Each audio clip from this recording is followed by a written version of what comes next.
On the surface level, it doesn't seem like Samsung really put much thought into the Galaxy Z Fold 6. Samsung is no longer leading and innovating in the foldable space as it is being surpassed by better and more complete devices.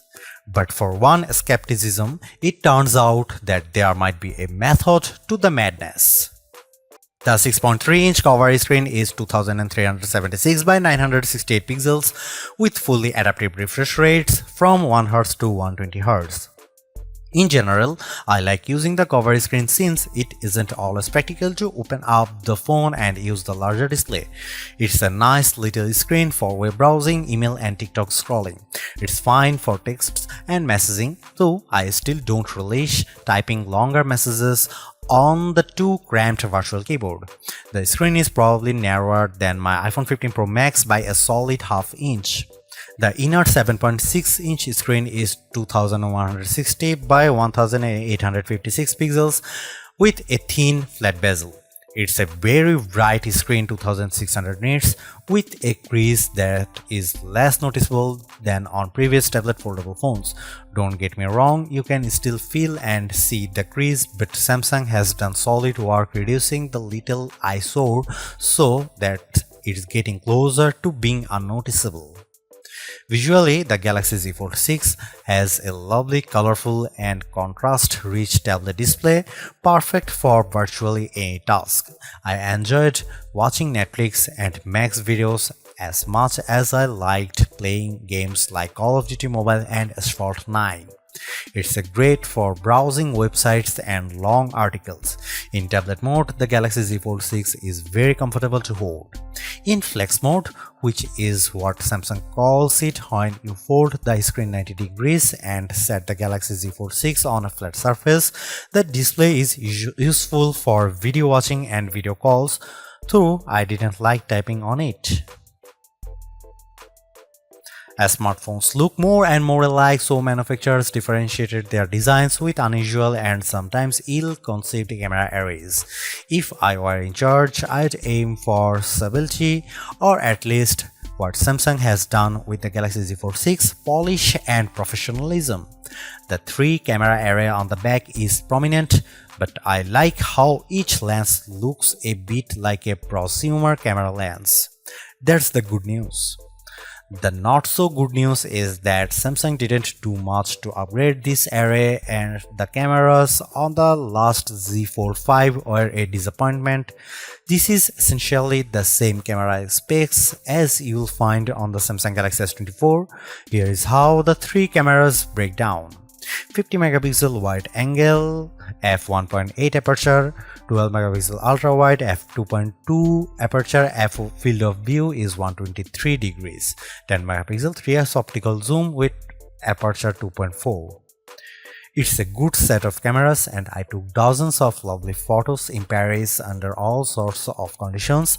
Colors and sharpness are good across the board, low light performance is generally fine, macro photography is non-existent, portrait mode image of people and pets was gorgeous. I'm especially impressed with the color quality and details. This is clearly due to Samsung's significantly updated Pro Visual Engine, which is the computational bit of a Samsung's smartphone photography pipeline. It just gets better and better at understanding reality. That said, Samsung still makes skies too blue. Here is some camera samples of Samsung Galaxy Z Fold 6.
Even with these designs and minor camera updates, the real story of the Samsung Galaxy Z Fold 6 is Galaxy AI, Samsung's artificial intelligence platform that reaches into photography, image editing, text messaging, search, writing, drawing, help, and translation services.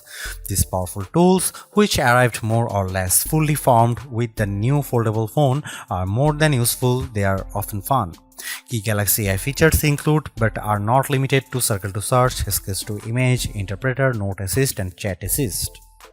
I have tried all these Samsung Galaxy AI features. Sketch to Image, which works best if you have access to an optional S Pen made for Fold, is good at turning simplistic line sketches into usable art. I drew in the Notes app sketches like a simple apple or a tooth, and each time Galaxy AI turned it into something attractive and useful, usually with a few options to choose from. It's a feature that wowed most people I showed, but they also expressed a skepticism about whether they might use it. Perhaps more useful is the sketch to image on photos, which let me add photorealistic elements to existing photos. I put a dog next to me, added a bird on my head and shoulder, sketched seagulls into a Paris skyline, and removed objects from other photos. In all instances, the results were convincing. Right down to shadows cast by the AI objects. AI altered images automatically get an AI generated content watermark. I used the Samsung Galaxy Z Fold 6 to record numerous meeting notes and then let my Galaxy AI transcribe the conversations. It even automatically summarized them. The results were, as far as I could tell, fairly accurate to the original source material. For as good as much of this Galaxy AI is, it does still feel like a work in progress. Sketch to Image can't generate fresh images of a detailed drawings and often encouraged me to create small objects. A sketch of Notre Dame, for instance, could not be used to generate a better image.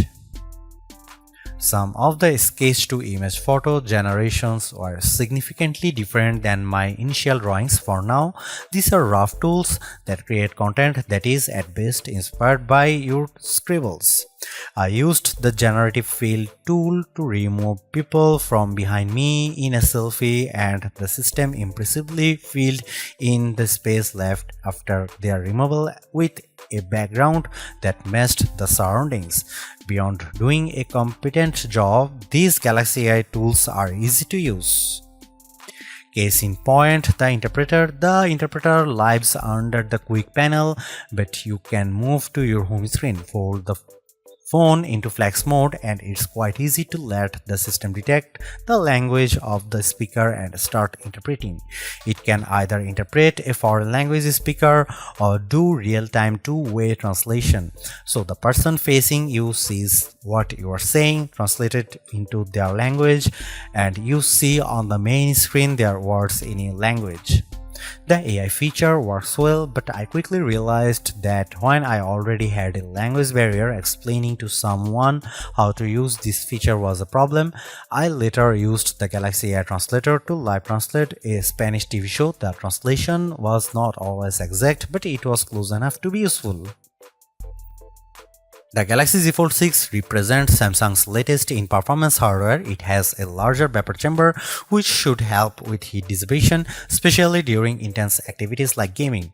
In my gaming experience with S-Fold 9, I didn't notice the phone getting warm, so maybe the vapor chamber is doing its job.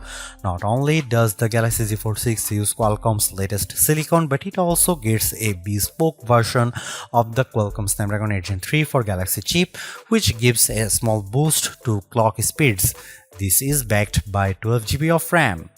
In our lab test, my Galaxy Z Fold 6 benchmarks are significantly high, especially on the GPU side. Apple's iPhone 15 Pro Max and the new A17 Pro chip still beat the Galaxy on Gen 6, but the gap is narrowing and it's hard to imagine a task the Z Fold 6 wouldn't easily manage.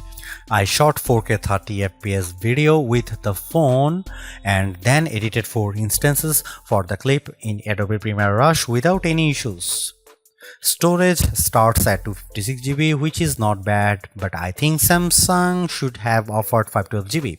You can up the space to 1 TB if you are willing to pay $2,259 at least.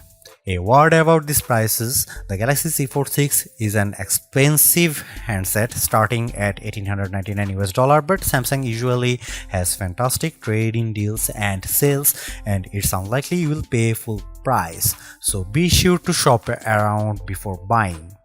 The Galaxy Z Fold 6 uses a 4400 mAh dual battery, and between our lab tests and my own testing, I'd say you can expect between 10 and 11 hours of battery life depending on your display settings and other factors. Samsung Galaxy Z Fold 6 is Samsung's most comprehensively thought out foldable to date. The cleaner, more pro design looks fantastic. It's comfortable to hold and pocket and is far more versatile than your average phone. It's thinner with a less noticeable crease, and that's a major bonus. So is the banked-in Galaxy AI, which is not always useful but can be tremendous fun. The cameras could be better, but I still like the images they capture. The price may be my single biggest sticking point, but you may want to hunt for good deals because the Samsung Galaxy Z Fold 6 is so worth it. Thanks for watching. See you in the next one.